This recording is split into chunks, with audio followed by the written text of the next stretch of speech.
Hey there. Welcome to the Eurostep, a Milwaukee Bucks podcast, probably a part of the Blue Wire Podcast Network and GSPN, and presented by our pals at Prize Picks. I am joined by my lovely co-host, Rohan Katti. I am Ty Windisch. We are recording on Wednesday, November 27th, the morning of, after the Bucks concluded a close win that looked like it was going to be a lot more fun, but still ended up pretty fun, over the Miami Heat in an NBA Cup game. And Rohan, fives are wild for the Bucks right now. The Bucks reached fifth in the East with that win. Miami was fifth. They leapfrogged them.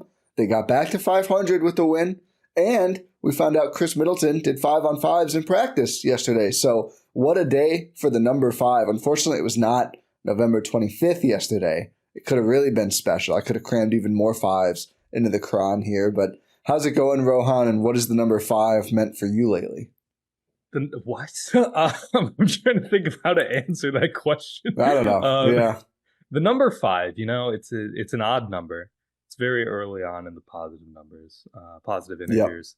Yeah. It's we're recording on November 27th. 7 minus 2 is 5. Ooh, so, there we go. Oh, let's get the numerologist. Do we have any numerologist listeners? You people are kind of hope so. Interesting, but weigh in on what the number 5 means. I think your numerologist listeners are great. Yeah. But no, I'm doing well. It's the holiday season.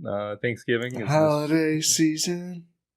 It is tomorrow as we are recording this. So I hope everyone is having a happy holiday season, enjoying whatever you end up doing for the holiday in the United States. If you're not in the United States, you're probably like, I don't care. Fair enough. I mean, I feel like they're probably used to hearing about it by now. Yeah, but it's like, yeah, I understand if you're sick of it. If you're not in the U.S., it is what it is. It is what it is. But yeah, I mean, it's been good vibes all around for the Bucks. We've come so far, Ty, since we started this season, which is like less than a month ago. It's been a roller coaster of a month, hasn't it? I was just saying, it's probably been around exactly a month, right? Yeah. I think almost exactly a month. But we've seen the ups, we've seen a lot of the downs. We're still seeing some downs, but recently, we're just seeing a lot of ups, man. Things are looking good. You mentioned the vibes are good. They're winning games, going up in the standings. Khris Middleton is playing 5-on-5 basketball. He's doing Mike Budenholzer pride and spirit, and things are looking good. They're just racking up wins. They end up being close wins for some reason, but they're wins nonetheless, which is better than what was going on early. That is correct. We are more than a month into the season. Started October 23rd. Yep. So it flew by because it was so fun, especially when they didn't win a game between October 25th and November 4th. However, according to Doc Rivers, the Bucks have now won 8 straight games. According to everyone else, they have won 5 straight games. Of course, the rigged stop the steal 1-point loss to the Charlotte Hornets was in there. But either way, a stretch of very good basketball for the Bucks, who have, since November 12th, again, either lost 1 or 0 games, depending on who you ask. If they beat the Wizards after 3 full days off, that game is Saturday, which is honestly really nice for the timing for the players given the holiday, right? They got a little Thanksgiving break too. I've read this was kind of a weird front-loaded NBA Cup thing that the schedule makers did. I don't think it's just the Bucks. Like the Cavs had like a 4-day break as well after a really hot start. Seems very stupid to me. I think everyone would prefer if the schedule is just more balanced, but whatever. The Bucks could go 3-4 weeks here without a loss at that point, and then you have Detroit up after another 2 days off. So things are definitely looking up. And I remember we talked about, like, I don't think there was too much of this, but there was some people asking, just like, oh my God, are they relegated to the play-in because of this 2-8 start? And we were like, well, probably not, because the East kind of sucks. So if you're doing the math now, there are now 4 teams in the East that are above 500. The Bucks are not one of those yet. They are 5th in the East at 500. Everyone else, the other 10 teams in the East, all below 500. The Heat were at 500. The Bucks took care of that. So really mid-conference outside of I'll ask you this question. Not on topic. How many good teams, let's put the Bucks aside, how many good teams in the East are there? Like, are you buying the whole top 4? And do you think any other teams in the conference are actually good? They just haven't showed it yet. I think, well, Cleveland and Boston, obviously very good. Yes. Like, that goes without saying. Orlando, I think, is good. Yeah, they won me over with this Paolo-less stretch. Yeah, that's exactly what I was going to say. Without Paolo, they're still managing to go out there, win games. As much as it pains me to say it, Mo Wagner is really good for them. Dude, he is one of the best backup centers. And he might be the best backup center in the league. I think he is. I mean, Naz Reid, I guess, if he counts. Yeah, but he just plays too much. Yeah. But it's just, I think they're good. I think the Knicks are, how are we defining good? Are we saying contender? No, just however you want. Just good team. Good team. I'll say they're a good team. I'll say the Knicks are also a good team. I think that's fair. Like, I think this is the top 5 in the East that we all thought was going to happen. We just didn't think it would be in this order, right? Like, we didn't think the Heat or the Pacers or the Nets or the Bulls or the Pistons. Dude, the current order of the teams is so funny. I'm sorry, keep reading. You've got to read so many more team names to get to the Sixers. The Hawks, the Hornets, the Raptors, the Sixers, and then the Wizards. I mean, I think I guess we thought the Sixers were going to be good. Yeah, I mean, I think better than this. They're a little snake bit with injuries. It's hard to, yeah. They are snake bit with injuries, but also they're 3-30. Yeah, they basically, if the Bucks had the start they did, but then didn't get better, that's where the Sixers are at. Remember when we were making the comparisons between the Bucks and Sixers? There's now 5-game difference between them in the standings. I guess the Saturday's game against the Wizards is a win-win, because even if the Bucks lose, it could tie the Wizards for last in the East. That's true. Like, what do we want to see more? The Bucks win or the Sixers be last in the East? I want to see the Bucks win more, but I will take solace in it's a close second. Seeing the Wiz chase. The Wiz, by the way, sometimes teams start their tank in like the next calendar year of the season. The Wizards said, no. Started 2-2, lost 12 since then. They said, we're getting a head start on this. We don't know if it's Cooper. We don't know if it's Ace Bailey. We don't know who the player is yet. We're going to be up there near the top, buddy. I mean, we're going to be trying our best. 2-14 after a 2-2 start is a lot. It's crazy. It's absolute. It's like going 2-8 after a 1-0 start. Yeah, well, we don't have to. We don't have to worry about that anymore because the Bucks are at 500. Big old 9-9. Who would have thought that 500 is something that is very much worth celebrating? Yeah. But here's the thing. It's just smooth sailing for the Bucks. Like, we talked a little bit about the schedule. And even though there are these 5 good teams in the East now, that's still fewer teams than we thought was going to happen. Like we mentioned, the Sixers are not there. There is a steep hill for them to climb, and it's getting too late for them to climb it. Do you agree? Yeah. It's not yet just because of what we just talked about. I don't think it's too late for them to climb it. I think if I'm a Sixers fan, though, I'm still most worried about the injuries. I'm a lot more worried about the chemistry stuff now.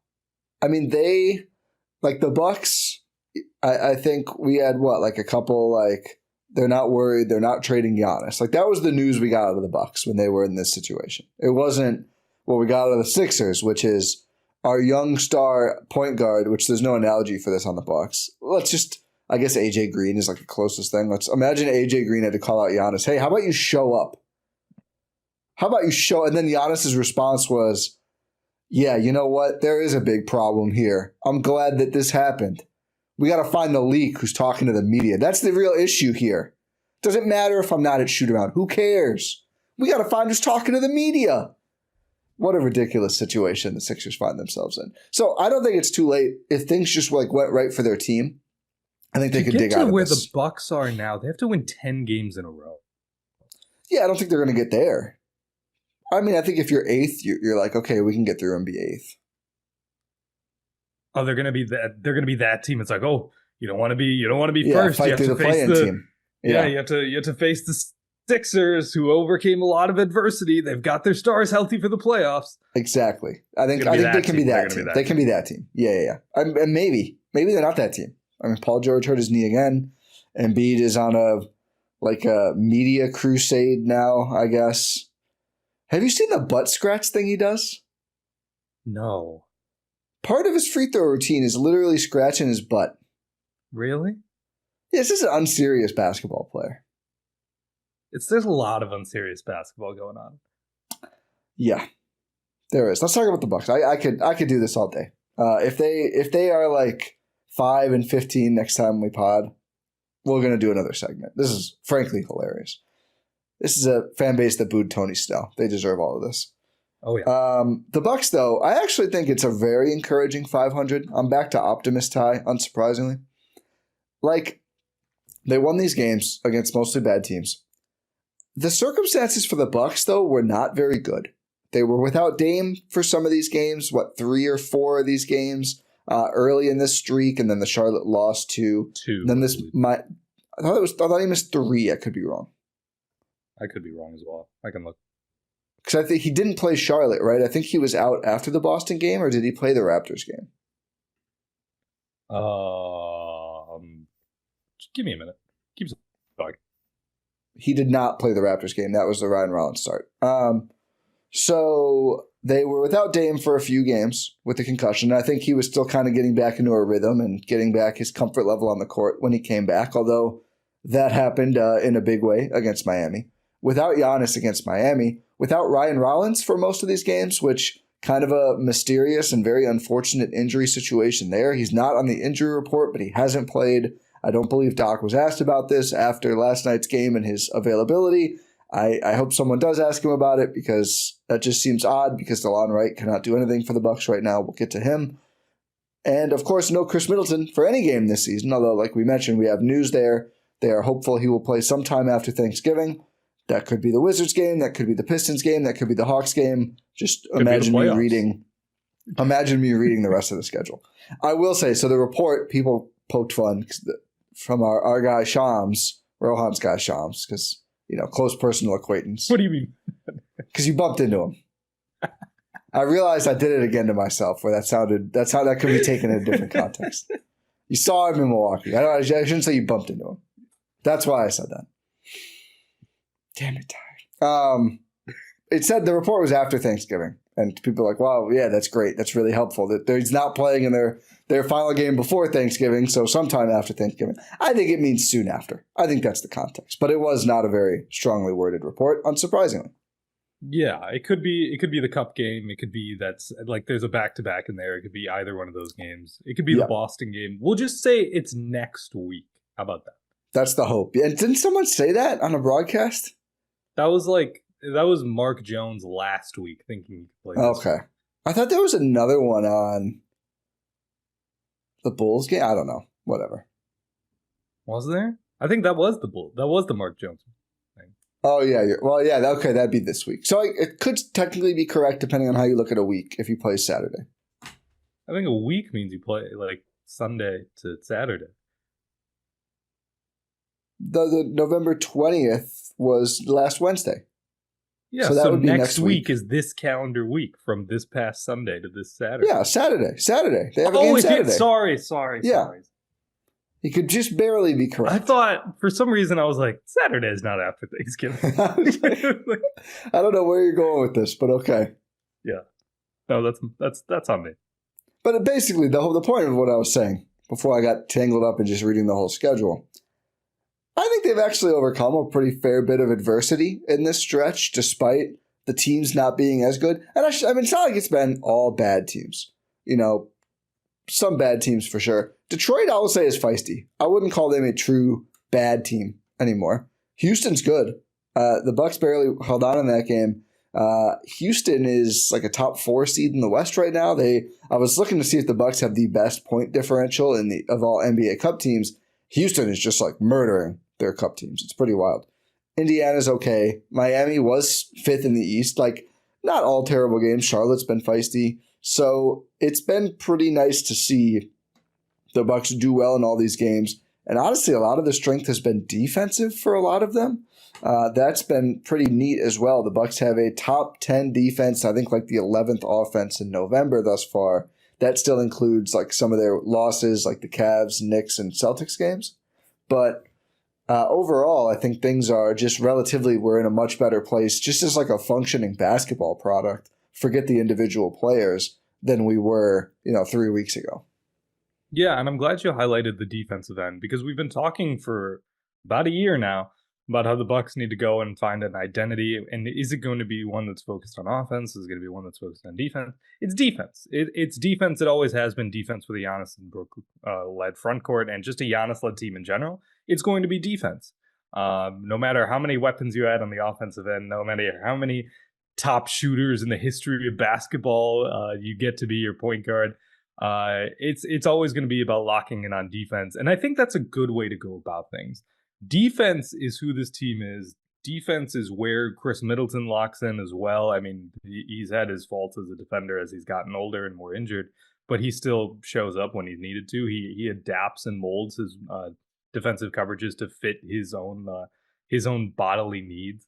But yeah, it's this team. It's locking in on defense that leads to more victories. I mean, we saw during that stretch where the Bucks were really floundering.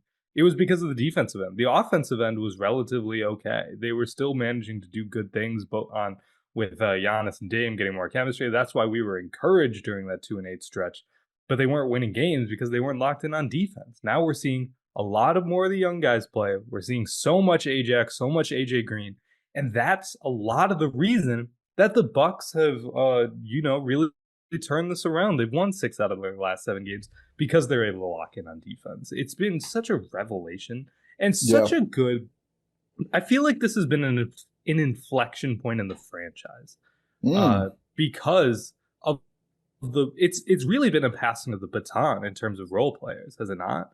Ooh. I mean, you see Ajax and AJ Green getting these starts, and it's theirs. It's their team in terms of being like the top guys off the bench and in the starting lineup. Like, you see guys like Gary Trent Jr., who's a new vet, get phased out a little bit more. He was a starter, then he got demoted to the bench. You see Pat just be excised from the rotation, and for good reason. Oh my God, what was he doing? Hey, I will say, he came through pretty big against Miami.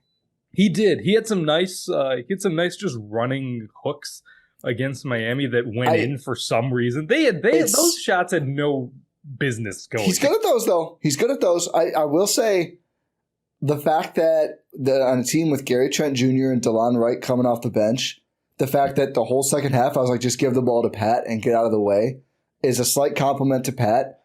A huge, concerning thing for those other guys. Really, you guys can't figure out anything more effective than the Pat C line drive and sky hook, running sky hook that he has to do. He was 4 for 4 from 2. Got fouled once, only 1 of 4 from deep, unfortunately. Maybe he should have gotten an up stock in retrospect. His defense was horrendous. Was horrendous.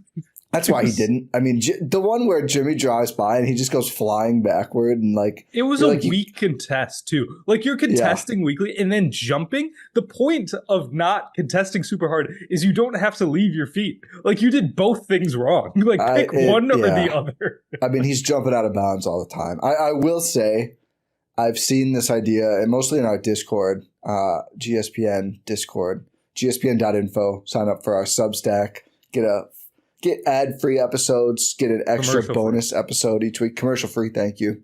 Of all of our pods in one place. And there's Discord access, I believe, somewhere on the Substack. It's in the About page? Yeah, it's in the About. That's how I thought we put it there somewhere. That they got to, what's the trade going to be for Pat now? Are they going to buy him out? Because he wasn't playing before this game, before all these injuries. I kind of think this is probably one of the best vets you could have not playing on your team. I don't think they need to get rid of him if he's out of the rotation. If he's out of the rotation, who would you rather have on the roster, Pat or Thanasis? I mean, I would love to have Thanasis on the roster, but I don't think you can buy out Pat because he's got another year on the contract. Sorry for just derailing a little. That's fine. This is such a victory lap for me. Everyone sees Thanasis' value now, and it's undeniable. It's undeniable. The winning streak picked up when he started going to games and sitting courtside. It's true. He's out there communicating 5 games. on the courtside. Sometimes he's sitting next to Peter Fagan. He's on a lot of the time. Yeah, you gotta sit next to Big Pete. I know. Pat Connaughton would be honestly probably really down to switch roles at that point. Think of the deals he could make happen from that seat. Thanasis is out here calling defensive coverages. He's out here like trash talking LaMelo. Like, get this man back on the bench. What are we doing? I don't think many people are going to argue with you at this point. I think the guy who's going to go for that, here's a bold prediction, DeLon wrong. Ooh. Although with the Ryan Rollins injury, maybe not, but I don't see the purpose. To finish up on the Pat thing before we go to DeLon, because I have some thoughts on DeLon Wright. Pat Connaughton, I mean, he comes through when you need, like, he's used to playing well against Miami for some reason, just in the postseason, but it's defense is just a disaster, and you see why he got excised from the rotation in the first place. Yep. Like, if Giannis is playing, he's not playing in this game. Not a chance. Or Khris. Again, I think it took all, or potentially Ryan Rollins. Like, I think it took all of those injuries. Yes, I agree. Potentially Ryan Rollins. No, actually, no. I'll agree with you on that because Pat was used a lot as a ball handler. But just what are we doing here? Like, he's a consummate professional. He's a consummate professional. I just want to, I'm not trying to argue for keeping him throughout the contract, no matter what. Like, I think he's obvious trade salary at this point, but I don't think you need to do a deal to get rid of him is my point. I think you hold him until there's a player you can bring back less than the $9 million, and then, the deal is there, make the deal. But I don't think Horst is or should be like, we got to get rid of this guy. I think he's going to be a professional on and off the court, whether he's playing or not. And we saw it, right? He wasn't playing, came back in, did his thing. Just can't defend anymore. It's tough. I mean, really, really bad. Like, notice every possession they don't go at him every possession, but if they did, like, you could see Doc was like, all right, just send DeLon back out there to stand around. We can't do this anymore right now. Yeah, and that's my thing about DeLon, right? Is that he's a good defender. Yeah, he is. It is that, like, even though he's not doing much on offense, like, he's not who we envisioned him to be on offense in terms of, like, being an actual backup point guard at all. But can he be, like, a Jay Crowder? Oh, God. Yeah? My close personal friend who's just reportedly going to sign with the Kings. Yeah. Cream City to Sacktown, baby. Nice. I had to give you the retweet right away. That's very funny. But it's like, can you just be like a 3-and-D guy, like as a guard? I don't even know if the 3 is there. It was 1 for 2 against Miami. Yeah, I mean, I think you're right. D guy? Can you just Boy. defend? There's a role for him because they trust him to defend. I think if Rollins is healthy, he's good at it. And that's part of like what we're talking about, that defensive revelation. A lot of it is we've seen, like, unfortunately, Ryan Rollins has been injured, and DeLon Wright's been tasked with just shading a lot of ball handlers, and he's been good at it. You're right. I'm overreacting.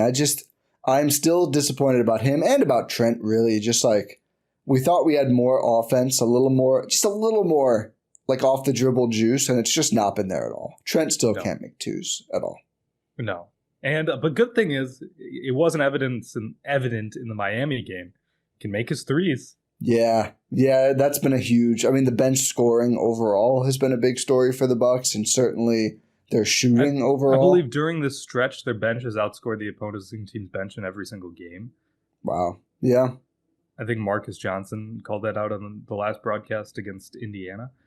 But it's been just a really good sign to see some offensive punch off the bench. I mean, you've got Bobby who's gonna take some shots. I'll tell you that much. They need him to.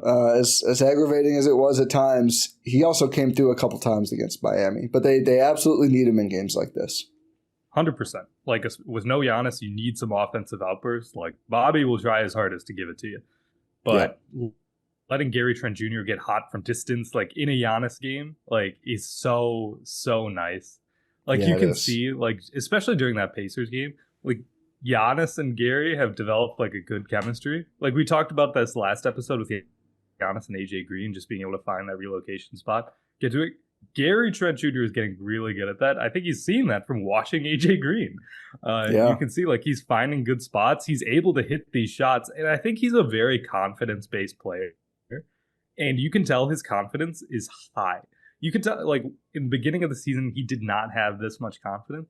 Now he's throwing off the backboard alley-oops to Giannis. He's taking fading shots at the buzzer. While he's fallen out of bounds, he knows he's hot, and he's really doing his best to maximize it. He is. I think Crowder, too, has been not Crowder, God damn it. Prince has been a good example of knowing where to be because all the work he did over the summer. That's like the most disrespectful thing we've ever I know. I'm sorry, TP. Prince. I'm sorry, TP. I want to talk about Brook Lopez, who I think has also been a godsend during this recent stretch.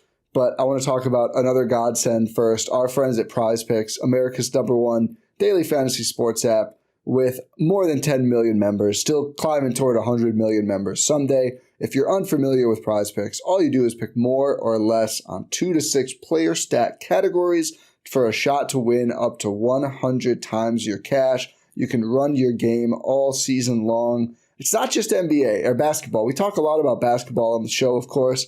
I had a nice little football Prize Picks play going this weekend. Was feeling great to start because I did sprinkled in one non-Packers, Jalen Waddle, more than 42.5 receiving yards. He had 144. So that was a no-sweat play for me. But then I did a trio of Packers. I got a little over my skis. Went Jordan Love more than 2.5 passing touchdowns. Did not get the memo that it was going to be the Josh Jacobs lifetime game where he just scored every touchdown in that game. Love still ended up with 2. Honestly, the Christian Watson drop is what cost me this one. Very painful. Didn't matter. Wouldn't have won anyway. Christian McCaffrey, less than 115.5 rushing and receiving yards. Backup quarterback, good defense, bad 49ers team. Your running back's probably not getting there. He only had 68, so that was a win. Jaden Reed, more than 1.5 rushing yards. I called this out as one of my favorite plays every single week early in the season. I've continued to play it. They had him in the backfield 5 different times. They faked it to him every time and gave it to Jacobs. Again, I get it. Josh Jacobs was totally untackleable. But then they gave a reverse to Watson. I was like, come on, salt in the wound at that point. Give it to Jaden Reed. So I was only 2 for 4. I did not win on my $20 power play, but that's okay. It's still fun playing Prize Picks. I will still be, tomorrow, turkey games. That's going to be a fun time. Yeah. I mean, I love when we have basketball and football going at once. And I mean, the college games are going too. Then you can really kind of go through and go, oh, I like this one from this game, put them all together. They have a bunch of specials. It's a really fun time. Are you going to add something? Oh, I mean, I can talk about it. No, you don't have to. No, you're good. I didn't want to not let you because it looked like you were ready. Yeah, we get so excited about Prize Picks. We're talking about the Heat game. I had a free flex play, which nice. Prize Picks gives. I love when they bless us with those. Yeah, I know a little bit of a promotion there that they have. If you go in the promos tab, you can see a lot of that fun stuff. So I had a 4 pick flex play, free flex play. Andre Jackson Jr. rebounds. More than 4.5. He had 9. That was easy. Easy. That's too easy. Brook Lopez, demon time. More than 2.5 made threes. He had 3 of those. Bam Adebayo, 17.5 point projection. Take the last. He's going up against Brook Lopez. You think he's going to get 17 or 18 points? He had 16. Yeah, he's never getting 17. He's getting 16 against Brook Lopez. He didn't. He did not. However, Torian Prince, my sweet Prince, it was the projection for combined points, rebounds, and assists was 15.5. Thought this was going to be a big TP game. He had 13. However, flex play still win. Yeah, still a dub for you. That's great to hear. 3 out of 4. I like the plays. I like the plays there. So if you want to get involved, play basketball, football, whatever on Prize Picks, they have esports, they have everything. Download the app today or use the code or the link in our description. Use code EUROSTEP, all caps, one word, to get $50 instantly after you play your first $5 lineup. I'm not a math major or a scientist, but that seems like a very positive transaction. Download that Prize Picks app today. Use code EUROSTEP. Get $50 instantly after you play your first $5 lineup. Prize Picks, run your game. So Brook came through for you on Prize Picks. Brook has been coming through for the Milwaukee Bucks. Has been, I think, really good throughout this whole stretch. As predicted, he has not just forgotten how to shoot. He is just a streaky shooter by nature. The threes are going in, and when Brook is making his threes, he's just such an overwhelmingly positive player for the Milwaukee Bucks because of what he gives them defensively. I mean, I think Brook is as core to their identity since Bud was hired, like this whole stretch, as any other player. Like, they can't do all this stuff without him. And I want to say one of the greatest Brook Lopez plays ever. And it's not going to go down as such because it's a random, maybe it's an NBA Cup game, maybe. The block on Hero when he had to switch out to him with like a minute left. And you're like, oh no. And he knew he was going to shoot it. Brook did not hesitate. Gets out there, gets a piece of it. I thought that should have been the play that iced it. I think the Ajax turnover was after that, though, and that's kind of came back in the question again. But Brook, 5 for 6 from the field, made all 3 of his threes, had 3 assists, 3 blocks, a couple of them on one possession where he just shut down Jimmy and Kevin Love early in the game. Just a monster on both ends. I mean, I don't know what else you can say about this guy. What is age 35, 36 season? It's 36. He's incredible. He's so good, man. It plays a lot into what I was talking about earlier about this team trying to find an identity, and a lot of it comes down to defense because of Brook Lopez. You have one of the most consistent rim protectors in the entire league. I believe for the last 5 years, he's led the league in shots contested. It's 4 of the last 5. The only one not is the year he had back surgery. Oh, yes. So every year, it's like him and then like a 50-shot gap. If you had 50-shot gap, and then I think JJJ, Triple J, and the 1 year he missed most of it. Or maybe Walker Kessler that year. One of those two. Or Gobert or someone like that. Yeah. But just so consistent. And we've talked about this. You and I have been on this for years, Ty. He's okay in space. He's not going to be the reason. Like, obviously, guards blow by him. Like, if he's, like, with 10 seconds left or 15 seconds left on the shot clock and they have plenty of time to operate it, you switch him out there with less than 5 on the clock, he's shutting that down. Yeah. And that Tyler Hero play was a quintessential example of how that works because he's just a big dude. He's huge. He's just so big. Like, what are you supposed to do? Like, Tyler Hero, a Greenfield native, not a Milwaukee native. Yep. Just trying to get around it. He's just all legs. He's just all arms and legs. Like, Tyler Hero's like, what, 6'4", 6'5", or something? Yeah, like, 6'4", I think, at tallest. You get another 7 inches on you like that? Like 7, 8 inches? That's... Yeah? I did it to myself. Yeah, about time. You were due. I was. You get that 7 or 8 inches on you in Brook Lopez, you just can't do anything. You're just... You just kind of... You went back to the well there. I agree with your point. Brook weaponized his size in that possession. And I do think kind of... It feels like they haven't gone all the way back to the way the game was officiated when it was very pro-defense for like a month last season. But they're closer to that. It was a very fun month. We're closer to that, though, than we have been in a while, I think. Generally, like this whole year, like they're really allowing more defensive contact. And I think that helps Brook, too, because if he can kind of get his elbow or his like forearm into a guy a little bit just to hold them up, then he's able to keep himself between the player and the rim. And it's just really hard to shoot over him. If you're not getting past him, behind him, or to his side, it's so hard to make a shot over Brook Lopez. Because it's like the stupid Luke Cornett thing, but actually he's closer and it's more of a real thing. So, yeah, what a player. What a great player, and a big reason. Like, one thing that Brook Lopez will always do, I know you called this out last episode, but I want to say this again.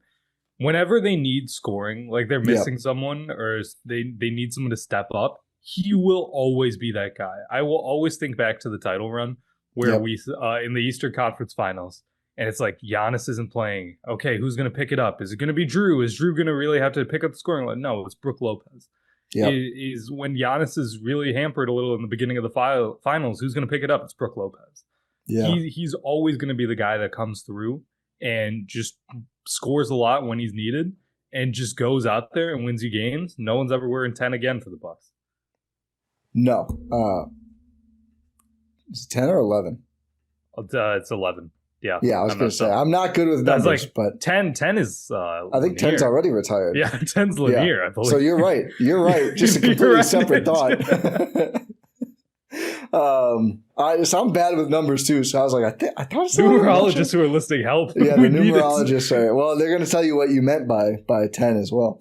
I have to look I can't even think about 10 minus 1. No, the other way. 11 minus 1 is 10. So it tends to Bobby D. I don't know what I'm saying. You got the 7-8 inches on you, and you can't even think straight anymore. No. 16, Bob Lanier. Okay. I think I was glad too, Stan Van Gundy, who I have an up and down relationship with throughout most of the games. Mostly down for me. The first year was fun. He doesn't talk enough ball anymore. He's just whining about so much. That's my issue. He's seen that Jeff is gone, and he's like, I need to take all of this whining energy that Jeff was bringing and bring it to my broadcast. And it's like, there's a reason Jeff Van Gundy isn't calling these games.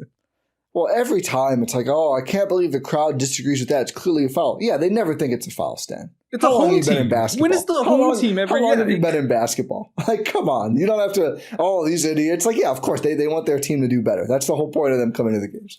But I was glad he did point out, like, maybe there's no more improved defensive player over the course of their career than Brook Lopez. I do think, like, he has one of the most fascinating career arcs of any player in NBA history. This doesn't happen. Like, I'm trying to think of even an example. Imagine if right now, he's probably a little too good, but it's close. A Cat just comes back next season and is a staunch defender. Just a rim protector post player. Yeah, but it's still not even, because he also added the 3-ball, and Cat already shoots the 3-ball. Like, there's That's what I'm saying. Like, Randall, he's like Hakeem. He's like Hakeem with like a dream shake now. Yeah. Or Randall is like a knockdown. I guess Randall shot the ball well, but not consistently. Randall's like 36% going forward and a great defender. Like, it's hard to even wrap your mind about the player Kessler. Brook was. Yeah, he would almost have to go. If Walker Kessler was Cat next year. Yeah. That's the opposite transformation. Imagine that. I don't know if Utah would like that, but they probably would. Yeah, they would. There's no good analog because that player just doesn't exist anymore. Yeah, the league changed so much that you really can't have. I mean, I guess Bobby Portis.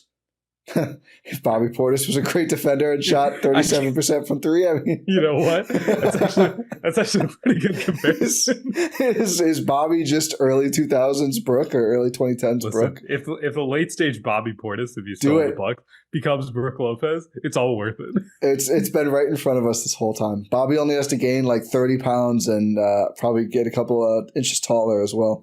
Anyway, it's really cool though. I mean, the way, and also like, you know, this is mostly a conversation with like LeBron, but all of these guys who are still playing from those draft classes in like the mid 2000s, like the dedication to like keeping their body in perfect shape just cannot be cool. I mean, as much as I hate Kyle Lowry, like the guys like Kyle Lowry still playing, Aaron Gordon is a good example of this. Obviously Brook, obviously LeBron, Chris Paul, Eric Gordon, yeah. I don't know. I thought about it too first. I still used the wrong Gordon. It's okay. But yeah, it's just those guys. No one has really revolutionized Horford, the way they play like Brooklyn. Oh, God. Well, we know what Horford's doing. But yeah, like no one's really revolutionized the way they play the game compared to Brooklyn. No, just still playing at a high level, period. I mean, Brook's second or third best of all those guys I just said at this point in this game still. I mean, it's first is LeBron, obviously. Yeah. Maybe it's Chris Paul, but I think I'd take Brook over Chris Paul. I think I'd take Brook over Chris Paul, yeah. I mean, Brook plays more games, has more of a defensive impact. That's close, I think. Like, which one of those guys is still putting up, like, when they needed, like, 20-point game? Yeah, it's Brook.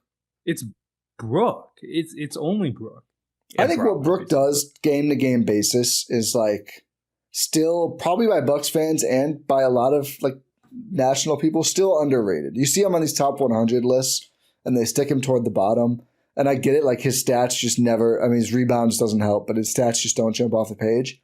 Game to game impact, he is such a valuable player, and again, he is, in my opinion, really fueled this Bucks run of winning. Obviously, Giannis and Khris and Dame and Drew are the highlights, and they carry more of the load offensively. But Brook has been a through line to a whole lot of winning basketball. Is he going to be a Defensive Player of the Year candidate? They just decided to give it to Wemby if he's healthy, right? Yeah, or AD. AD's been really good. They're going to fall off. It might be one of the again, who on OKC? OKC is the best defense. It's not going to be anyone on OKC. J-Dub, the center? Anchor. I mean, J-Dub playing at center. They did have a center. Their anchor got hurt. Yeah. I think Chet had a case. It's probably going to be Wemby. I mean, if it's a Celtic, I guess, would it be Derek White? Would it be Drew? I don't know. That's an affront to basketball. Neemias Queta. If Neemias Queta wins Defensive Player of the Year, we are not doing this podcast anymore. I will give up. I will walk into Lake Michigan. You think Jonte Porter's got that on one of his slips? Jonte Porter's got Jonte Porter not Defensive Player of the Year, and he's that's secured at this point. You have to bet like $1 billion to get a sense. Yeah. I got $200K on Jonte Porter, not DPOY. What's the payout? 10 cents. I don't even know if it would be 10 cents. The people who do those bets, that's really where it's like, call the helpline. It really is. Come on. There's no upside. Like the crazy, like, it's like $100 free if I put 10K. That's like, no, that's not just go work a shift, man. You want $100? Clock in. Come on. Let's talk about Ajax. Let's talk about Ajax. Let's do it. I think he is maybe the most divisive player on the Bucks right now. I guess always Khris. I think he's the most frustrating player in the Bucks right now, I will say. Because the thing, like, you see the value, right? He's so good. He's so locked in defensively. He's making crazy plays.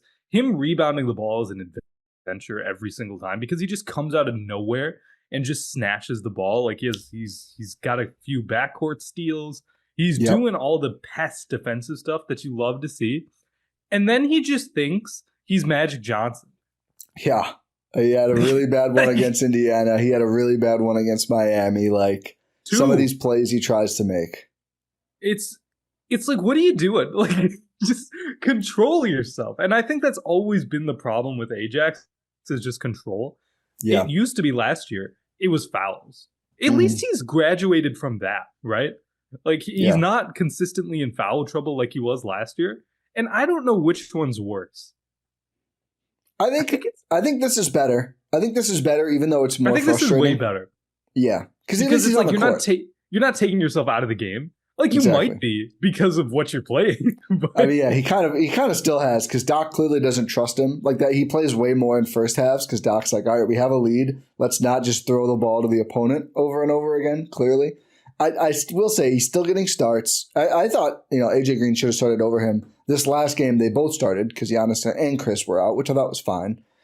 I think it makes sense that he starts in some ways. Like you're not going to full court pressure with AJ Green. And Ajax, I think the underrated part of that is he has gotten a couple backcourt steals, like TNT didn't even capture the one he got against Miami.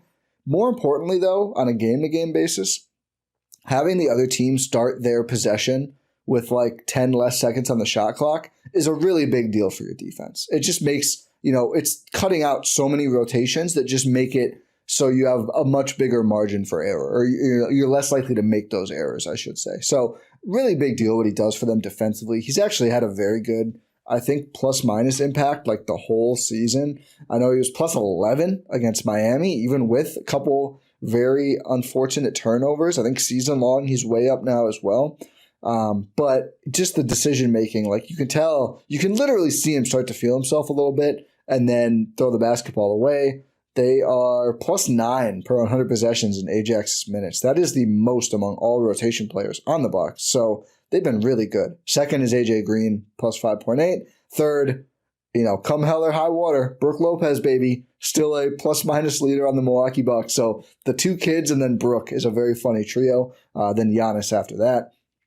But Ajax, I will say, though, despite the bad passes he's made, they were both really bad turnovers in this game. It's 2 turnovers in 26 minutes, which as bad as the second one felt in real time, you don't usually lose a game because a player has 2 turnovers. That's not a crazy high number. Like I don't think his turnovers per game are high. They're just bad. And he's attacking the rim more. So I'm not okay with it. I still hate those turnovers. It's part of his growth process. They're clearly letting him play through it. the fact that he's actually driving the ball a little bit more is really exciting to me because he clearly should have that skill. He needs that skill. And if he can do that consistently, then I can really live with the turnovers. 100%. The thing is with the turnovers is like, you're right. In a vacuum, it's not a big deal. Like if you're just saying, oh, he had 2 turnovers, it's just the fact that they're so avoidable. He could have easily had 0 turnovers if he just looks at the guy he's trying to pass it to. You know? Like, just do that and you're golden. Like that's the next level. Is Ajax, is it the Alfred Payton thing? Does he just have well, he's got it kind of more contained now. He's got it back. Yeah. Alfred Payton, by the way, 20 assists. I know, right? Like this dude was signed off the couch. No, well, NBA G League assist leader last year. That is true. He was signed off a less glamorous bench, but still. Was he in the G League this year? That I don't know. That's what I'm saying. I know he was balling with the G League last year. I just don't know if he was doing it this year. Let me check it out. But while you're doing that, Ajax, beautiful hair. Yeah. But it's just like, it's the avoidable turnovers. And I'm glad you pointed out him driving to the rim because I really envisioned the way that he would really get comfortable in going to rim situations is him operating as like sort of a screen setter, short roller, like get him in that space. They haven't really used that as much as I would have thought. However, it still works. You're still getting him comfortable going to the rim. Like I don't know. I just thought like using him as a little bit of a big first would be better. But he's learned a lot. Like he's progressed a lot just in the course of this season. Remember, like early on, we were like, "Yep, this is Summer League Ajax. It's tough. It's really tough." Like just in the past month, he's grown so much as a player, and it's been really cool to see. I think they tried him as a short roller in this last Miami game, and the results were not very good. It just felt like I think he just wasn't a willing enough driver throughout the course of the game in the half court. I feel like a lot of his rim attacks have been more transition. It feels like they're kind of starting him on baby steps. Like, hey, if you get the ball in transition and you see the defenses like, oh, we got to send guys to Giannis, we got to send guys to Dame, just go at the rim if you see space. And he's doing that more, which I think is really, again, he should be able to do that relatively often with the other players on the court. Like, it's hard to find guys who are athletic enough to keep up with Ajax and can stop him from getting to the rim. But I feel like when they were doubling Dame in the second half, which really slowed down the Bucks, Ajax was a common outlet for some of those minutes, and like he just was not effective enough from there. It was disappointing. I'll also say AJ Green, as much as we love him, as big as he was near the end of that game, also was not very good at that, and that's where I felt like Rollins was missed the most. Like their best player to operate in the 4-on-3s when Dame was doubled was Pat Connaughton in this game. And again, credit to Pat for staying ready and working on that skill set. That's not something we would have ever expected to say about him after his first 2 years as a Buck, or even in the championship. I mean, that was really his drives were like a post-title run thing. But it's also an indictment on the rest of the healthy roster that like, DeLon Wright, you can't break down a 4-on-3. I mean, we're not asking you to be Chris Paul here. It's a 4-on-3. Someone's open. You just need to find them. The Bucks really had no one who could do it consistently, which is problematic, but also you shouldn't expect to play without Khris and Giannis all too often, we hope. But yeah, I think Ajax, that's something that he could step up big and be really useful. Also, shooting 38.5% again from 3 this season. Like, you know, he's not going to get guarded there much. He's not dependable. As Stan said on the broadcast, you know, he's really more of a corners guy than above the break, but he's like hit some step backs. Like, he continues to be kind of functional from there too. Like, kind of feels like a very useful player, even with the flaws. I'm glad that Doc is just riding with him because there's really no better option right now, because I think it's going to end up with him being like a very good NBA player at some point. Yeah, I mean, he's already a great rotation player on a pretty good team. Yeah, like, that's true. As a team that's, you know, back to 500, 5th in the East, you know, can we classify the Bucks as, I'm not going to say good yet, because they're still 500. I think they're a real team. I think they're a real team now. I think they are a real team. They're a functioning basketball team. Yeah, which is an that improvement. about the Sixers. Cannot. It's so. Did funny. you see the Bleacher Report gave the Bucks draft class an F? Did they for this past draft? Yeah. Which one? Like, we're doing this 15 games into the year. Like, you don't know. Like, I don't know. Well, I'm sure they did it last year too, but now you look at what AJ and Andre Jackson Jr. are doing, and it's like, okay, I mean, sometimes it takes a year. Yeah. Sometimes it we does. got a young core. We finally got a young core. I mean, they're AJ old, Johnson, but we have a young core. They are old, but they do have a young core, and they're playing the young core. They're playing young. They started two of them. Yeah, which is speaking like, can you imagine a Bucks team like 2 years ago starting MarJon and Mamu? AJ Green? Yeah, like, Mamu. Yeah, Mamu. Like, it just wouldn't happen. Like, if they're trying to win serious basketball games. I was thinking about this last night. Suns-Lakers was on after the Bucks game on TNT. And Oso Ighodaro and Ryan Dunn are in the rotation. What if Doc and Bud aren't against young guys? They just didn't have that many good young players on their teams. I think that's what it is, right? Yeah, like, they just did it. Like, what was Doc supposed to do? Or not Doc, Bud supposed to do? Just spam Mamu pick and rolls? Like, Jordan Nwora, 40 minutes a game. Like, yeah, I don't know. I'm watching these guys now. Maybe they've also changed their ways, but I think, I don't think they were wrong about a lot of these players. There's not a lot of Bucks draft picks between Giannis and now who are like dominating across. It's really just Dante, who's not even a good year. It was Dante, and Bud played Dante. Yeah, he was a starter. He was the one guy that he actually trusted to play, and guess what? He's the one that's. Yeah, like it's just funny looking back. Like, they never developed. Well, they didn't have that many promising young players, and Mamu's still in the league. Good for Mamu. But positionally, that one was just tough. Yeah. People said he could have done it faster, and he kind of took him out of the lineup sometimes, whatever. But Maxey became very good under Doc. Yeah, it's what happens. And now look at Doc. It's so funny. Like, I was watching the Heat game, and they cut to Doc like 2 minutes into the game, and he's already 90 degrees. I'm like, what are we doing here? He starts the game there now, and it was a good start for the Bucks. He's just down. That is locked in. You know what it reminds me of? It reminds me of that Miami LeBron Game 6 face. Oh, yeah. It's just like he's so locked in. That's his LeBron face, is just being vertical. Yeah, he probably learned it from LeBron because he saw that on the opposing team. Sophie's going crazy right now. I don't know why. What was I going to say? I think he's actually a good coach for young players because he is actively working with them. You just looked at me. I thought you were gonna... Yeah, we're back now. We're picking up with you just looked at me. So we had a camera cut. It's fine. Don't worry about it. We're gonna wrap now. We're talking about the young guys. So Rohan said, so about the young guys, and I hadn't started recording yet. So you want to say it again? The thing about the young guys and Doc Rivers is that you can really tell that he does like coaching them up. Like you mentioned, that he's such a good coach for the young guys because he actually engages with them and rides with them.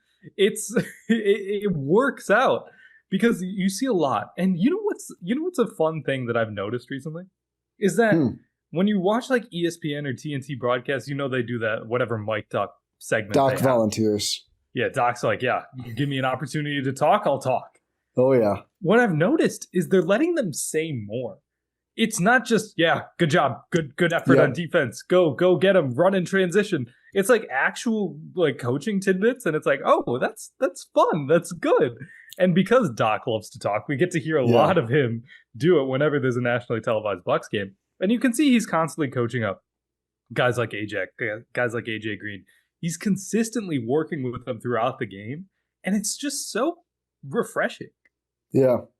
And you can even sit on the I almost said Bally, the FanDuel broadcast too. Like every time the guys come off, or even that there's just like a stoppage in play, like someone will run over to Doc and they'll talk about and even not even all young guys. It's a lot of the times the young guys, but like I think the Heat game, Torian Prince ran over and they were like going over something. Like I feel like Doc talks more like minute to minute like execution than any Bucks coach I can remember having. It's not a knock on the others, but it is fun to watch. I think you've seen it pay off this year because they have improved the product on court quite a bit. I also like I think Doc would have talked to Stan the whole third quarter. I think TNT had to get him off the broadcast because like Doc was just talking and talking. Stan was like, all right, thanks, Doc. Doc was like, okay. I think he would have been on the broadcast the whole quarter if they had let him. And I like for his ESPN days. He misses it. He misses the golf, I'm sure. And after the third quarter, I think, I like Doc's perspective. They were in the huddle again, and it was like, you tell us we're up 5, no Giannis, going to the fourth quarter. You take that. You earn that. Let's go do it. And I was like, that's a good way to spin things after a pretty bad quarter. That was a good – you were up 20. It's Yeah, I mean, it's not good. But, in the moment, though, you don't want to think about that. After the game, yeah, but in the moment. After the game, Ajax, think about that turnover. Don't worry about that turnover, Ajax, that I just called out in front of the whole team. I know you're thinking about that pass. He probably was, though. I mean, I'm seeing Doc is winning people over. I was looking at the comments. I looked at the YouTube comments of his pressers. Earlier in the season, fire this guy, we're a joke. That right now, you go to the Bucks YouTube channel, you look at Doc's availability after the game. People First, are like, you go to the GSPN YouTube channel and subscribe. Subscribe, rate, and review, yes. And refresh 100 times for 100 views per listener. But then you go to the Bucks channel as if they need the help. But go to the comments, and it's all like, you're doing a great job, Doc. You're coaching them up, this and that. Like, obviously, people just see, do they win or lose, and that's how I feel about Doc. But again, I think he's done a pretty good job overall. I think he's done quite a good job this season. It's been a complete, really retelling and redoing of this Bucks team, retooling. That's the word I was looking for, of this Bucks team. I knew it was re-something. Yeah. I need to figure out which one it is. But he's really retooled this whole team in the matter of a month. The way they play, their rotations, the way they execute. It's honestly impressive. It's really impressive. As someone who does not think Doc is the greatest coach in the NBA. As someone who would still love, what if Kenny Atkinson was the coach of the Bucks? I'm over it. I'm riding with the Doc. That's what I'm saying. However, I see no reason to think that Doc can't be the coach of this team. Yeah. I think, I wonder if Doc's a listener, because we have railed about how they use Bobby on defense. Do you want to know what I thought? That locker room video, I thought I was about to be in the surprise of a lifetime. He was like, do you know what our record in the in-season tournament is? And I was like, wait, what? Never lost. I was like, if the team just says undefeated, I'm just going to quit. Undefeated, never lost. You should be a consultant. No, but they now pretty much exclusively go 5-out switching with Bobby, and I think it's worked a lot better. Oh, 100%. 100% it's worked out so much better. Because they finally realized Bobby can't drop. They finally realized just Bobby hedging is a little too aggressive for him. It's just 5-out switch, recover later on in the process. They switch I think the way that they switch, in that Bobby, whenever they get the big switch up, they come up so much higher to allow for some more back end scram switching is really impressive. And it's a good wrinkle, and it's a good way to use Bobby on defense.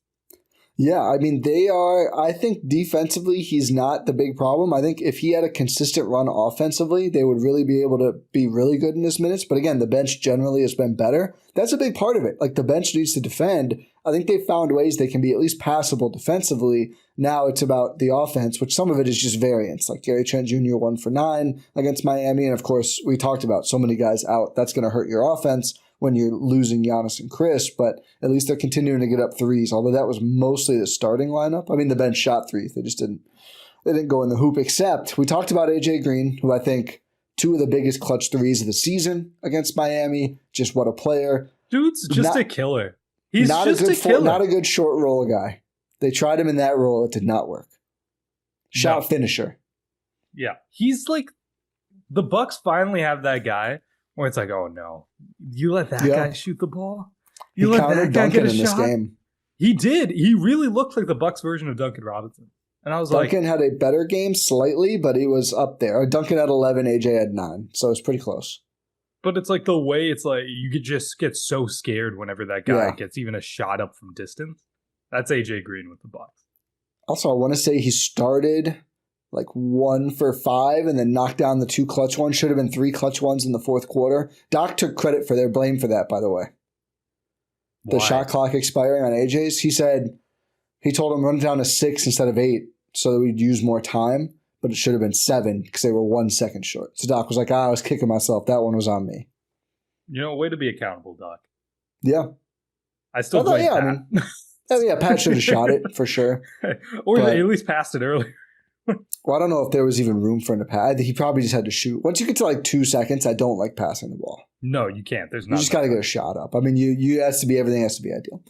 But regardless, that's a real shooter clutch stuff. Cold shooting night. The one that wasn't open at all was, I think, on Hero, where he actually did not get enough credit on the broadcast. Kind of diced up Hero with the ball fake. Like, got him moving the wrong direction and then pulled up and shot. I've seen him make more contested looks before, but that was nasty. Clutch player. We talked about Farmer Ajax. Strong. Farmer Strong, Derry Bird. I'm embracing Derry Bird, by the way. I fought it for a while. I think now it's fun enough that I'm in. I still like Baby Bird more. It's gone.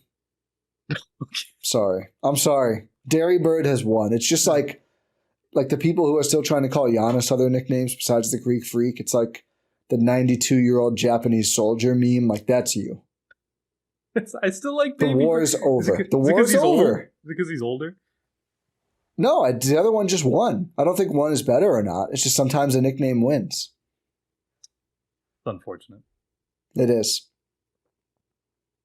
But MarJon, the other young player, quote unquote, older than Gary Trent, who played in this game, or is it same age or older? Yeah, less than a year younger. Less than a year younger. Still, young player on his rookie contract. We'll count that. Got first quarter run, played one good possession on defense. And I was like, is it going to be it? Is that all he's going to do? Comes back out for the second quarter, knocks down a three, grabs a couple rebounds. That's all they asked. Out of nowhere. Like, what? What was your reaction? I mean, I should have gone to you first. You're the MarJon guy. What was your reaction when you just see MarJon go to the table to check in? I was like, what happened here? What's going on? Because I was a little bit confused because I thought that if MarJon was going to play it just means Pat's not playing. Like, Pat's so far down, not in the rotation, that it's like, hey, Giannis isn't playing. MarJon, here's your opportunity. Pat played in that first quarter. And then I see MarJon walking to the table. I'm like, what? What's going on here? Is something going on? Did someone get hurt that I didn't know about? And then here he comes. I thought it was like oh God, what was his name?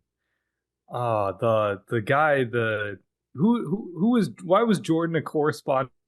Who did the Bucks sign? Oh, title run. Yeah. What was that dude's name? I can't remember his name now. The guy who came from Israel. Yeah, what was that dude's name? I'm gonna have to look it up. Like, it was that guy's memorial first quarter minutes. Yeah. But Elijah Bryant. Elijah Bryant, thank you.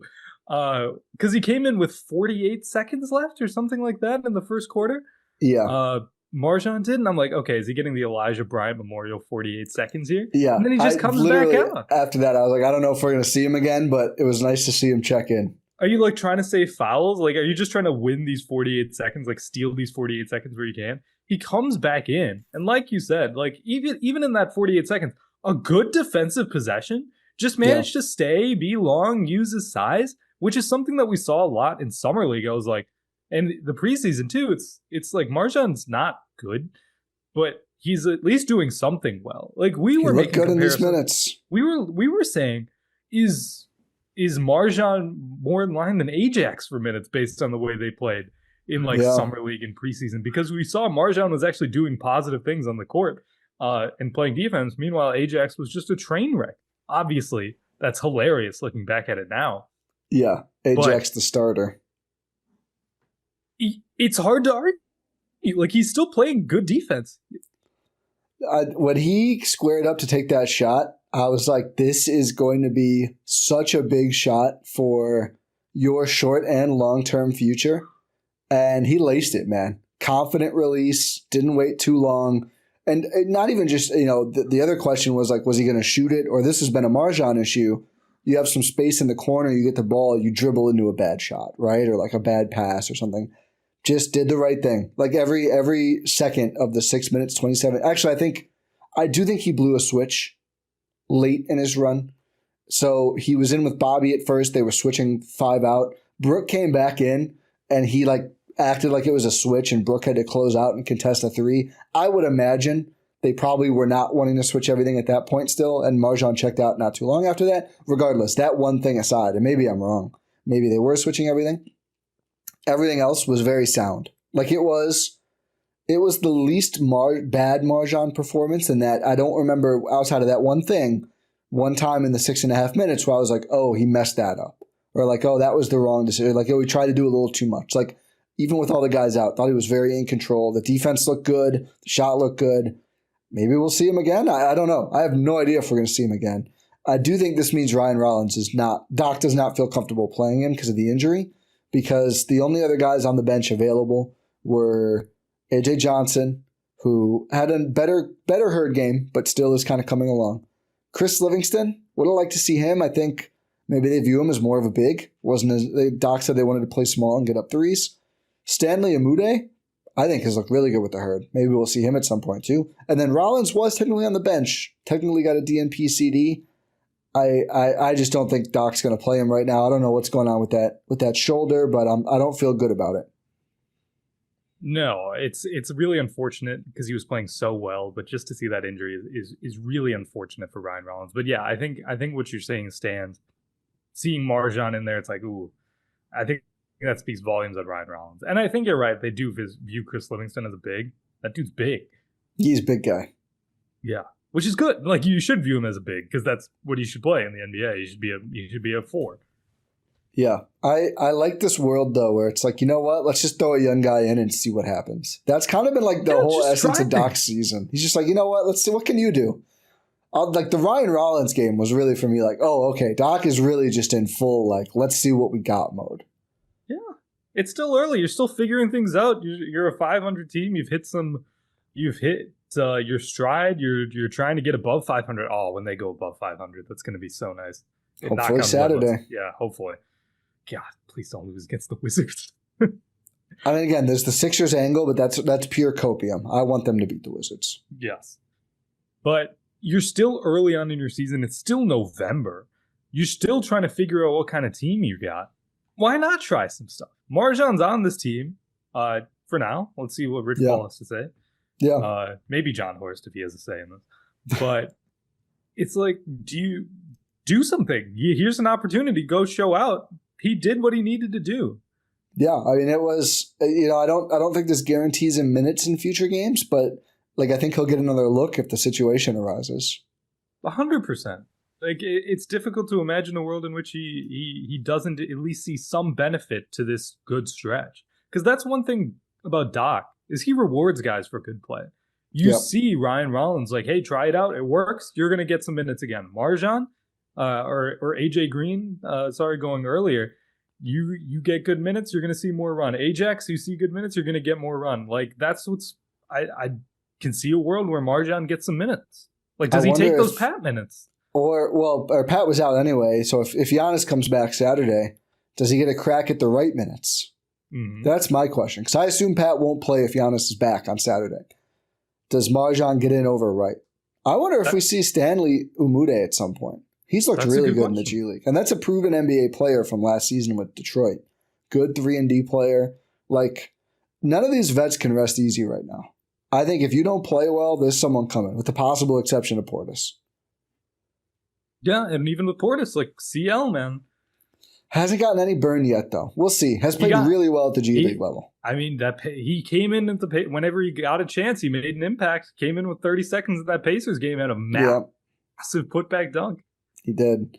It was so funny at the end of that game because they were, I think Doc was saying, like, with 30 seconds left, no shot. And then the coaches were like, wait, no, point differential. They were like, go. Go. CL's like, you don't have to tell me twice. Yeah. He's like, I'm ready. Stan pump faked me, so Kel'el Ware gets up to check into this game. And, same. I was listening at this part of the game. Livingston. I was like, what? Oh, let's go. But it was the wrong number 7 or whatever number. Yeah. Disappointing. It was Ware. I was like, it has to be Kel'el Ware, the prodigal son that never was. Yeah. Also, like, I don't know, not feeling as horrible as I did on draft night about that one. We'll see. I didn't watch that game and go like, oh, damn, they could have traded Brook for Dylan Brooks if they had this guy on the team. That's fair. I think he'll be a good player, but our whole like plan of like, oh, you can trade Brook if you draft this guy right away. No, I don't think so. No, I don't think so. Never trade Brook. No. Give him another 4-year deal. I don't care. Yeah. However long he wants to play, he's going to play as a Buck. I sure hope so, man. What other? Oh, we didn't really talk about Dame much. Oh, yeah. Sorry, Dame. Sorry, Dame. This is the highest compliment we can pay. You've ascended to Giannis level. This is the Giannis level, yeah. We forget to talk about how dominant you are. What a game! What a Miami game from Damian Lillard. The best part of it is having to watch the Miami Heat fans that were in the arena see Dame absolutely shoot the lights out. It's so satisfying. Yeah. I mean, there was definitely a little something extra on this game from Dame. He has 37 points, 12 assists, 10 of 17 from the field, 8 for 13 from 3, where he was just scorching hot and made all 9 of his free throws. 25 in the first half. Yeah, so they doubled him super aggressively. So we kind of talked around this. Like, the Bucks weren't good enough about handling that. Doc said that's something we're going to work on. We talked about it this week, and we're going to talk about it more. He said it's an easy fix. He said, we can get a lot more out of those possessions. That's an easy fix for us. But obviously, we have not seen Dame get doubled that aggressively this season because Giannis has been so good. Of course, you cannot send two at the ball like that. If Giannis is there too, if you give Giannis 4 on 3s, you're just dead. The Bucks didn't have anyone who could, of course, make Miami pay like that. But the fact that Miami had to resort to that to get back into the game was a testament to how great Dame was. And he was still able to get some points in the second half, even though obviously a lot less because of the attention. By literally just like driving through the doubles, getting to the foul line. He only made 2 threes in the second half, but he got to the free throw line 6 times, and he had 5 assists as well. So just an engine. The Bucks lost his minutes in the second half. I don't think that was his fault. I think that was more because they just couldn't function offensively, even with the attention he was getting. But what an absolute flamethrower nuclear performance. He was in a 3-point shooting slump coming into this game. It lasted about 2 seconds into the game. I mean, just an awesome performance, reminding you why the Bucks did the right thing to make that trade. 100%. 100%. Like, with no Giannis, he needs to take over. He does. He showcases why he is a top 75 player. Like, we keep saying this. He is. He's one of the best players in the league. Even the Bucks socials accounts were saying this after the game. Best point guard in the East. Yeah. Best point guard in the East. Like, who's competing with him at this point? I mean, maybe LaMelo. Brunson. Oh, yeah, maybe LaMelo. I mean, Brunson's had kind of a hit. Brunson's playing some unethical basketball recently, and I'm not... Him and Jimmy Buckets. Not enjoying it. The Heat watching experience sucks. Nothing about their team is fun. I mean, their defense was kind of, I guess, from a neutral fan. I saw a tweet that the Heat's in-season tournament court looked like a UTI. It's just like yellow and red. But it's just Jesus. Like the watching experience is not good.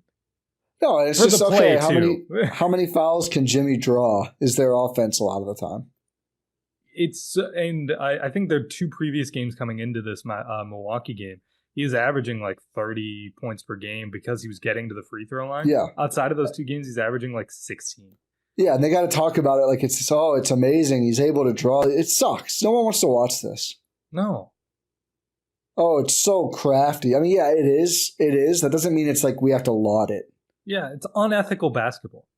Yeah. And before people say, oh, Giannis drills a lot of it's different. He's not trying to draw contact.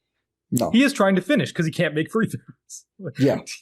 Teams are fouling him. He's ethical. Yes, that too. I remember he'll try to flop like once a year. It looks terrible. He doesn't get the call and he gives up on it. Thankfully, he for all the things Giannis is good at, he is probably the worst flopper in the NBA. So bad. He'll try to do it like literally once every year or two. He's like, and it's like he doesn't get the call because he never gets the calls. And he's like, I'm not. Why did I do that? I'm not doing that again. No, he learns from his mistakes. Very ethical basketball player. But yeah, just Damian Lillard. We had a Lillard explosion. It's good to see. It's so good to see when he's on the team that you're watching, like that you're covering. Like it's so nice. I mean, you could tell early in the first half, like, oh, if he's not doubled, he's not going to stop. Like the thing about Dame shooting threes that makes him unique is any angle he can shoot the 3 effectively.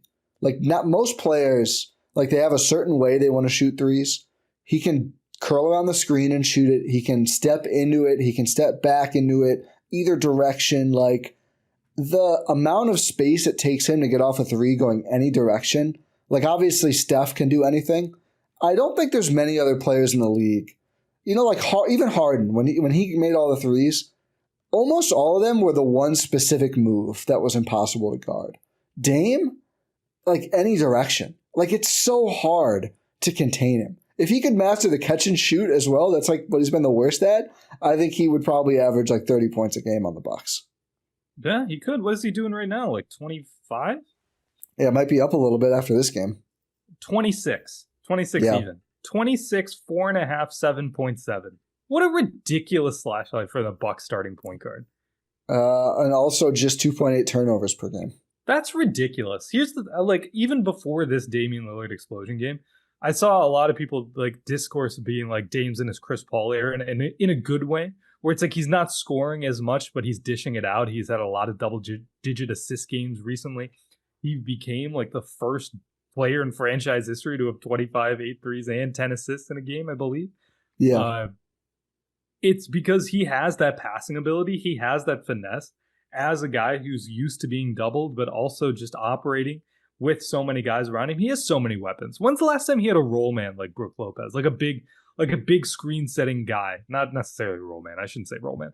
But he has found Brook on some rolls whenever he does. But like, when has he had weapons like this? He's really showcasing his underrated passing ability. Like he is a pass first guy at a lot of times, and we just don't see it because he needs to be a score first guy. Yeah. But we can see the best of both worlds when he's a member of the Bucks. Yeah, especially hopefully Giannis is back soon. Hopefully Khris is back soon. Then maybe that scoring will tail off a little, but I think the efficiency may go up, which is very exciting. 100%. It's just it's wild that this is a Milwaukee Bucks starting point guard. Yeah, a bad couple of games post concussion, but since then he had this game and hopefully continues has been incredible, and he still usually finds ways to score regardless. The most accomplished in terms of career, not saying as a Buck, best point guard in Bucks history. No, I think it's Oscar still. Is it still like the career of Oscar versus the career of Dame? Yeah, I'd give it to Oscar. Yeah. Dame's got to win another one to get the edge. Or got to win one. Well, I was going to say he's got to win one. Got to win one. Yeah, I got my point guards confused. Yeah. I'm going to give it to history. Oscar was a dog, man. Oscar was, yeah. I shouldn't be disrespectful. I don't even think that's disrespectful. Saying like, no, hey, I mean, maybe you're asking Damian a question. Lillard is better. Yeah. I had pushback when I said Giannis is the best Buck in franchise history. That's not even close. It's not even close. Yeah, I mean, I think not the best player necessarily ever to have one time worn a Bucks jersey, but in terms of their Bucks tenure, he is number one to me. That's it. Like Kareem is obviously an all-time better player. Like no one's trying to debate that, right? Like Kareem has an argument to be the greatest player to ever play basketball. Like, we're not saying that. We're saying as a Milwaukee Buck who had a better tenure. It's Giannis. Yeah. And I think Giannis was a better player in his Bucks tenure, too. Yeah, that's also fair. It's close, but yeah. Yeah, Kareem was best on the Lakers. Yeah. And like I mean, again, like... He was dominant as a Buck. Like, incredible. Like, won a title, everything. It's amazing. Giannis has been a better Buck. And that's not to disrespect Kareem in any way. That's just to show how dominant. Yeah, I think it's extremely close. Yeah, it's not like we're comparing Damian Lillard to Tyler Williams. Mo Williams, who still has the highest Bucks scoring output against the Miami Heat in franchise history because Dame didn't score 2 more points. That's so funny. I think Dame had 37. I think Mo had 38 against the Heat once. That's amazing. One-time All-Star. Not with the Bucks, though, I don't think. Was it with the Cavs? It was that LeBron year, because LeBron dragged them so far, it was when they won like 60 or 67 or 65 games when it's like, they have to have a second All-Star. Yeah, they need to have okay, Mo, congrats. Do you know what's sad for Kareem, though, is he doesn't really get enough respect from either fan base. Which is really unfortunate, right? Like, I think he gets the proper... That's true. I don't know. The Lakers, you watch like younger people make their top 5 Laker lists, and you'd be, I mean, people probably wouldn't be shocked, but it shocks me how like they'll leave him off entirely, or he'll be like number 5.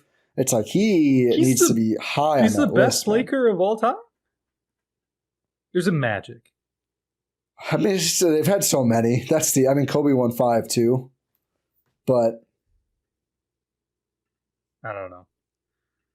But he's got to be on the list. Yeah, 100%. Like who's the top 5 Lakers? Magic, Kareem, Kobe, Jerry West, James Worthy. Yeah. Not even including Shaq or Bron. Shaq, Bron. I feel like I'm missing another one here too. Yeah, I mean that's the thing about having a franchise that historic is there's so many players, Elgin? So many eras. Yeah. Elgin was a Laker, right? I think so. Elgin has like every record for some reason. I say for some reason, like he wasn't a great basketball. Yeah, he was cold. Gervin. Oh yeah, George Gervin. Yeah, I got my nicknames mixed up. Yeah, I got my nicknames mixed up. What's Elgin's nickname? I don't know if he had one. The Elgin Baylor, it's like kind of stands out enough. That's fair. What a sick name, Elgin Baylor. We don't have any Elgins anymore. No, we should though. Yeah, why not? Elgin Baylor, was he a Laker? Yeah, he was a Laker for his entire career. Yeah, I was going to say, he's a great Laker. Why did I think he played for the Kings? Who am I thinking of? Was I thinking of George Gervin? I don't know. Do we both get Gervin and Baylor mixed up? No, he never played for the Kings. What am I talking I don't know who you're thinking about. Kings. I mean, they weren't even the Kings in that era for a while. No, they were the Royals. Gervin never played for the Lakers. I don't know what I was thinking of. Yeah, he was a Spur. And then he played for the Bulls? Weird. VIR, the Virginia Squires. What is this? They're an ABA team. Okay. Well, here's our dive through history. Yeah. Last thing I think we need to talk about, Ty, is some trade news. I hear there's some reports. The Bulls are willing to hear. What was the wording on it? They're willing to mention the name Patrick Williams in trade talks. Wow. Wow. So shocking that they'll bring up his name in a trade conversation. He's not good. I think generally Bucks fans are a little too obsessed with trades. But like some of these players that feel like, oh, this guy could be available. We need him. They don't need Patrick Williams. He's just a guy. I don't know what he does.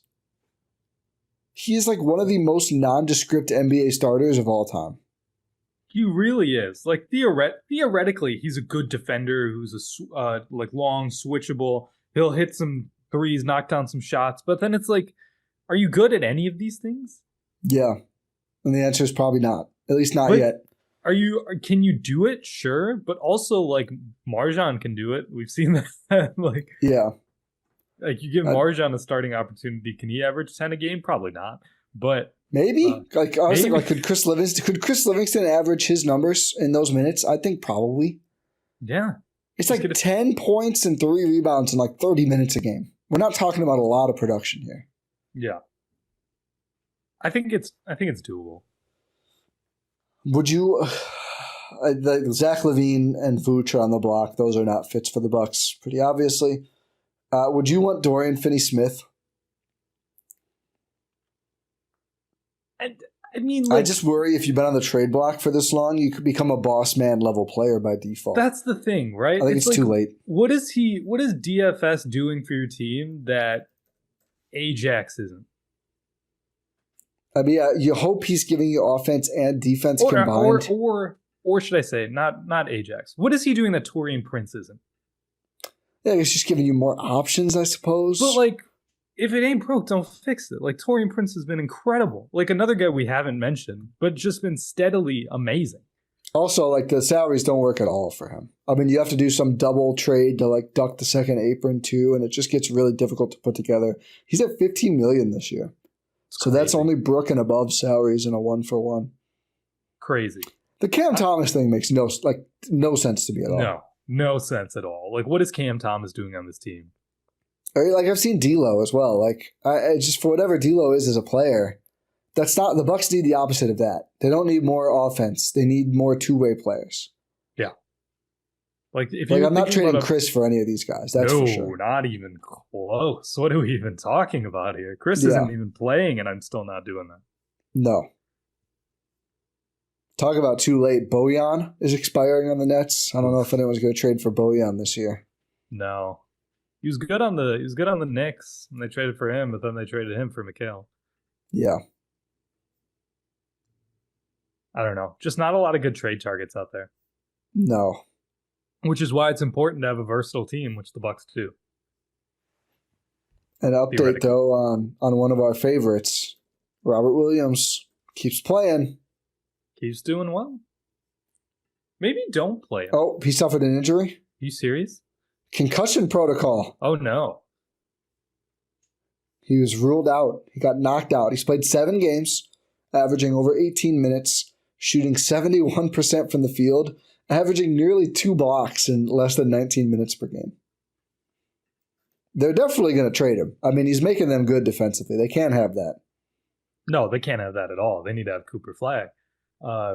Klingon's also hurt, so they are going to be. They're going to have to play Ayton again against their will. Here comes Ayton. What did he say? He said him and Booker could be Shaq and Kobe. Oh my god! When he got drafted. He said a lot of things when he got drafted. Yeah, that didn't really work out, did it? Oh no, they've still been terrible in Robert Williams minutes. They're fine. Yeah, that's they're all good. plus 9.2. Plus 9.2 net rating when Delano Banton plays. Delano Banton's he's about to get in Chauncey Billups' doghouse. The net rating swing. They're minus 15 when he sits, plus 24. Oh my god, that's historic numbers. It's a 39-point swing. Oh my god, Delano Banton. They only play him in the. Have you read about this? No. Chauncey Billups is like using him like a baseball closer. Like he'll just play in fourth quarters. That's crazy. Makes no sense in basketball. It really doesn't. It also speaks to Chauncey Billups. Yeah. Maybe there's your trade target. Delano Banton. Oh, I thought you were going to say Chauncey Billups. I was like, no, thank you. No, we got the doctor. We're good on coaches. Yeah. If he wants to be one of the 10 billion assistants, he can. They call him DB Hooper, which is hilarious. That's so good. Yeah. Is it because he disappears in the first three quarters of games? Apparently. And then he comes back. It's like a reverse DB Cooper. Yeah, still at 31% from 3. I think the Bucks are good. 16 points per game. He's playing more than that now. He's 30 minutes per game, but wow. That's crazy. I cannot say that I've been checking out a lot of Blazers basketball. No, I read an article about it because I was like, that's the most insane concept I've ever heard of. It makes no sense in basketball to have a closer. No, and clearly doesn't work because your team is bleeding points. You're just not playing. Yeah. I mean, the goal is to win all 4 quarters, not just the last one. This isn't the All-Star game where you get money for charity if you win that one. You got to win the whole game for it to be worth something. I mean, we got this new All-Star format. We'll have to talk about that next time. I'm excited about that. Yeah, I am we'll too. preview that when we get closer. We'll need things to talk about that week, probably. Yeah, but unless we have anything else to talk about, we'll wrap this up. I don't know why I went Scooby-Doo for a second there. We'll wrap this up and say thank you for listening to this episode of the Eurostep here on Blue Wire and GSPN, presented by our great friends over at Prize Picks. If you like this episode, you could listen to a commercial-free feed. I can't talk. Rohan's wasted. Go I hope not. It's 10:42 in the morning. Blackout Wednesday. That's true. It is Blackout Wednesday. I don't think I'll be participating. Yeah, but, I grew up. Yeah, I wouldn't say I did that, but I'm just not doing it this year. Yeah. Well, that's what that means, Rohan. Yeah, I guess it does. But yeah, we appreciate you listening. If you want to listen to a commercial-free feed, check out gspn.info for a commercial-free feed of all of our podcasts, plus exclusive GSPN After Dark pods, bonus written content, all that fun stuff. $8 a month really supports the team. But yeah, subscribe, rate, review wherever you're listening, watching this podcast. Pod Random. We'll talk to you next time.